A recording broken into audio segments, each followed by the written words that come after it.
Thank you so much for joining us this evening. So, exactly, welcome to the first speech session of the afternoon. I hope we set the tone and we set a bar that other people will struggle to live up to as the evening progresses. So, I'm not going to speak too much. I'm Nick Ashton. I run the Global Payment Solutions franchise for HSBC here in Luxembourg, and I'm joined by my colleagues Ashley and Myriam. I'm going to ask them a few questions, and I'm going to let them do all the talking. So, without further ado, Ashley, could you just maybe say a few words to introduce yourself and the HSBC approach to regional Treasury Centres in Europe? Good afternoon, everyone. Thanks, Nick. So I'm Ashley Barnes. I'm leading the franchise for Global Payment Solutions. So that's our cash management business in 5 markets. These are Ireland, Netherlands, Belgium, Luxembourg, and Switzerland. And you'd say why these 5 countries are grouped together.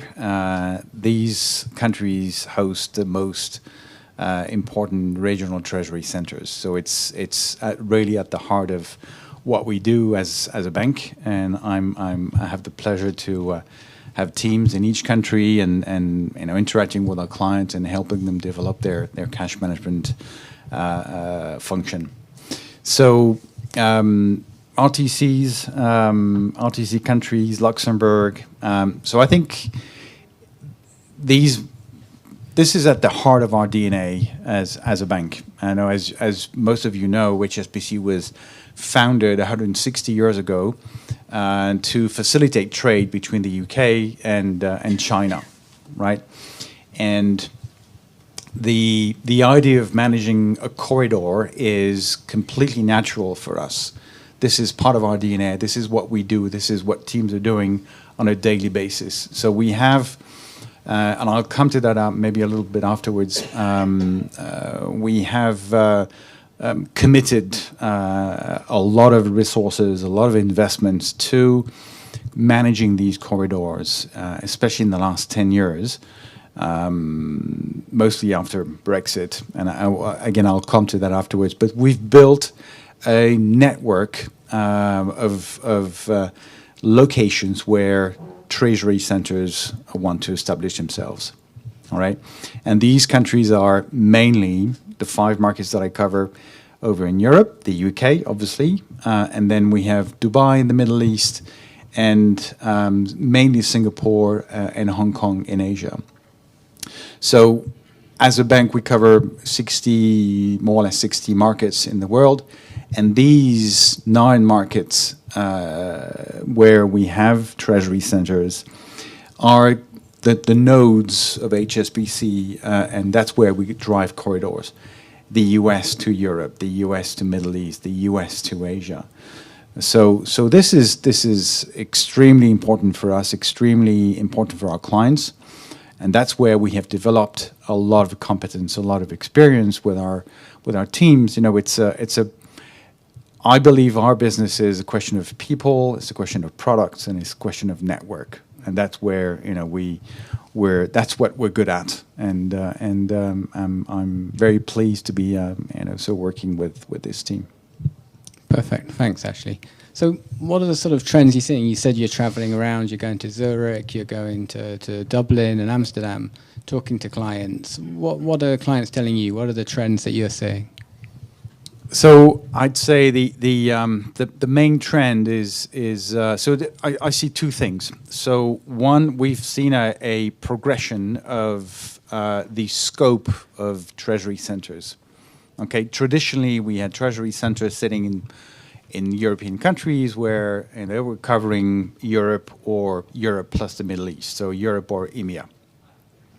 That's the traditional, I would say, scope. But gradually over the years, in the last 10 years, we've seen more and more RTCs covering wider geographical scopes. We see that a lot in Dublin, for example, where we have a lot of US names, tech companies managing the whole world ex-US. So it's, and again, this is public information now. So the Microsoft, the Google, the Facebook, all these clients, they're managing the whole world out of these RTCs. Same for Luxembourg. Actually, we have clients also with covering much wider scopes. We're seeing Asian companies now coming into Europe and setting up Treasury Centres. We see it mostly in the UK, in Luxembourg, and in Switzerland. Usually, it's driven by the sector, which is quite interesting, but it's very natural. So clients now, corporates, are seeing Luxembourg as one of the countries where they can set up a foothold in Europe to develop themselves. What we're seeing in some, and quite a few cases actually, companies have been growing tremendously in the last years in Europe. The growth rate has been very impressive, and they've been investing mostly on growing their franchise, not necessarily in the treasury function. So we're seeing treasuries lacking a little bit of investment, lacking competence people, and some companies are now realizing that they need to, I would say, structure and develop the treasury or the finance function as a whole. So we're seeing more and more of these organizations. And the other point I want to also mention as a trend is shared service centers. So the traditional locations for shared service centers in Europe would be in Eastern Europe. So we see Poland, Hungary, Czech Republic, Slovakia, for example. And we see also Romania and Bulgaria, but mostly the first ones. And we're seeing more and more shared service centers actually ramping up in terms of competence and in terms of, I would say, decision-making power, which is quite interesting. We're seeing some functions moving out of Western Europe into the shared service centers in Eastern Europe, because they've grown in terms of size, they have more experience, the competence of and the skills of the local workforce is much better, and they're learning very fast, and they're able now to run RFPs and manage all these different more complex tasks. So that's what we're seeing. Great. And then finally, Ashley, what has HSBC been doing in terms of investment to support our clients and regional treasury centres? So I'd probably need a few hours to go through all this. So maybe if I can just summarize. So as I said, since Brexit, we as a bank decided that we needed to be much more developed in terms of products in continental Europe. So that's why we expanded our product capabilities in Ireland, mostly in Ireland, Netherlands, and Luxembourg. Okay, in terms of platforms for liquidity management, for virtual accounts, etc. All these sort of fancy tools which are sitting on digital platforms. We've expanded these capabilities in these countries. So that's huge investments in the last 10 years. We've also invested in people. So as I mentioned, it's not just a question of products, it's also a question of people. You need to have experienced people on the ground, whether it's cash management salespeople or relationship managers. So we've built over the years teams that are able to talk to group treasurers, regional treasury centers, and teams to actually help them develop and bring, I would say, and that's maybe the other point that is really important, is that we have managed over the years to build that network of competence within HSBC, but also beyond. We're touching points that are part of the ecosystem of our clients. As an example, treasury associations, as an example, consulting firms. That's where we can bring also competence that are beyond banking. Okay, we don't have the right as a bank to give any advice in terms of regulation, in terms of tax, but we know who to talk to bring that competence on on these subjects. Transfer pricing, for example, all these different areas which are really important for our clients. Brilliant, thank you, Ashley. And I think that moves on nicely to Myriam and what you're doing with Treasury Solutions Group. So maybe based on what Ashley was saying, can you just give us a bit of a flavour of what you're doing with the Treasury Transformation Journeys that you guys have been working on? Sure. Thank you, Nick. So I'd say on the back of the engagements we have with clients in Europe mainly, including Luxembourg, it all comes down to some main building blocks. It is a transfer journey. It is a transfer project, where the objective needs to be really lined up with the growth plan of the company, right? The target operating model of the company. But usually, based on what we see with clients, we can narrow it down to 6 main building blocks. I would maybe start with the governance piece, where clients work at defining some governance framework and treasury policies, are obviously defining the key supervising function. And that's where usually we spend time with clients, or they've already spent time and just ask us, to review on the back of the best practice we see with clients, reviewing their target operating model. It all starts with that, right? And another key part of these blocks is usually with people. People usually come more or less first when reviewing or embarking in a treasury transformation journey. And it's all about first starting to figure out where to have these teams, how to operate with these teams, and mainly the skills, right? And anticipating as much as possible some of the very, I would say, upskills for the team, mainly around data analytics and cybersecurity. I think those are very recurring skills that clients and treasurers and teams start looking at upfront when embarking in the treasury transformation journey. That's all about, as well, as you know, as finance and teams and treasurers, trying to encourage the synergy across teams with the tax, with regulatory. So these are kind of the building blocks as well that we see being piled up by treasurers and teams during the treasury transformation journey, whether as a kickoff or in the middle of the treasury transformation journey.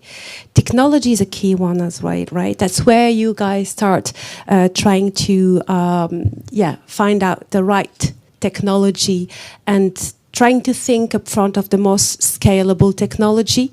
That's some time we spend as well with our clients, right? Up front, trying to figure out what is it that the technology platforms need to fix in terms of problems. We see sometimes our clients overwhelmed with, what should we do now? Do we need API? Yes, no. What kind of technology? How about TMS? We don't have one. Do we need one? Which ones? There are so many of them. ERP, same. Do we need to streamline? But our target model is more decentralized. What shall we do first? That's why we try to spend some time with you guys, with our, as to your point, banker hat, right? We're not advisors. We're not licensed for that either, and it's not our job. But what we can do is share best practice on what we see with clients. We do build up some case studies that we share with clients on these specific problem statements. So when it comes to technology, it's really about looking at, do you need a single core or a multi-specialized kind of platform, thinking about the integration, of course, of the technology. I mean, in paper, it sounds super easy, right? But in reality, it does take few workshop with our clients to start and define this and use some examples on the back of our experience as well. The banking partners piece, obviously, you know that. That's where you figure out, shall we keep decentralized partnership with banks or look at more centralized? I think at that time comes as well the streamlining of the not only the bank partners, but also the accounts, banking accounts. It comes as a very, very first block, I think, from what I see in the treasury journey with our clients.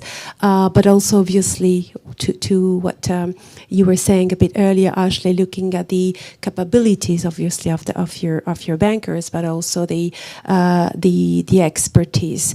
The expertise is key in terms of, as a bank, we're not here to push product, I guess we need first to understand the problem statements with clients, and that's where figuring out the expertise that are available, as you said, within the bank is very key. On the back of your problem statements, that's a bit of common sense, right? But usually we need a little bit of time altogether to step back and reflect on those challenges.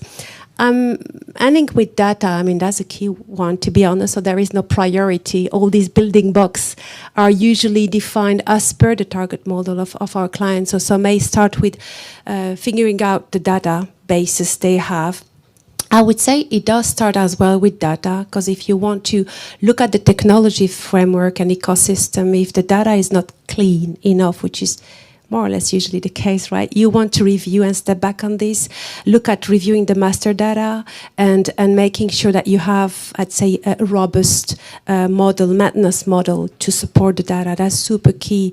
I recall some recent exchanges we had together with you guys and some clients as well, where they were wondering whether they need AI, right? AI at that point. And then the treasurer took a few steps back and said, hang on a minute, AI is fine, but do I have the data? Can I read my data properly? And trying to figure out which kind of data we have internally and how we can best use of it as well. I would say the collaboration and cooperation with the IT teams comes in. And sorry, that's also common sense as well. But when we see that we kick off a discussion around Treasury transformation journey, we as a bank also learn that we need to have sorry if I may say, the right people, and spot it and flag it up front with our clients so that we can discuss in depth all those topics. And the data is also key. I mean, the work around the data and the thought process is about breaking down silos, as you may know, in terms of data, and fixing the fragmented data environment you may have, unfortunately, within the organization. And that's where we try to support as well. So I'd say when we look at the Treasury transformation journeys with our clients, it's all around these kind of blocks. Brilliant. So can you give me some examples and share some maybe case studies? Sure, yeah, and maybe before just that, if I may, Anik, usually the Treasury transformation journeys are obviously phased, as you may know. It can't be a big bank, as you may know as well. What we see with clients as well is that Treasury teams are usually super stretched, right? And you need to do with the resources you have. Sometimes what we see also during these big projects is obviously calling out to experts within consultant teams, right? Having one consultant or more on board, sometimes even adding on some more resources locally. So there is not right or wrong answer to that, I would say. It's always phased, but it's usually starts with very basic transactional treasury journey, moving up to more sophisticated. And let me come then to the case study. I see 2 minutes left, right? Okay, so let me start with one. This one, SIG, is a leading supplier of sustainable building products. So these are clients that we worked on and agreed to release their case study. And these are more into the first journey, trying to get more, automation of their processes. So after the pandemic, as you know, the building, the construction sector had a lot of disruptions. Then came the Ukraine war with a lot of volatility in the energy and raw material market. And all these forced SIG to think about how they can come to a growth, back to growth strategy as a key pillar in there to I would say, improve the productivity. And the digitization of the processes was one of them. And more specifically, cash flow forecasting. So they looked at optimizing the time for their teams. There was a lot of manual, processes, a lot of time spent with downloading bank statements to to spreadsheets, to Excel, but also reconciling across many accounts and entities with time zones, of course, underlying constraints. So they actually picked up our solution, I have to say, cash flow forecasting. But what this brought is a full automation from a manual process to fully automated process, process. And the impact, that's one key thing to bear in mind, is that it reduces the average day by 6. So they reduces the manual efforts by 6 days on a monthly basis. So that obviously released, right, some time off from the treasury teams to spend more time on added value and decision-driven, I would say, tasks. Wholesome is the second journey, sorry Fabrizio, I'll be very fast here, is about journey 2 with centralization of their treasury, right? So basically looking at a bank to support a global centered platform with global accounts and a notional pool, hybrid solutions. And the impact on that is that they automated the whole process through these liquidity structures with some digital solutions to self-admin their structure. And basically impact is one treasurer based in Zurich and managing so many accounts, as you saw already before, and more than 13 currencies. And the last one is the last journeys, getting more sophistication up the curve. You saw earlier Unilever. They had challenges with getting more real-time information, the reporting, well, the TMS was feeding end-of-day data, right? So they needed intraday information to be more efficient in terms of cash allocation and FX hedging decisions. They plugged in API in their cash flow forecasting and got to automation of reporting intraday real-time. Thank you, and sorry for the Brilliant. Thank you, Myriam, and thank you for letting us finish.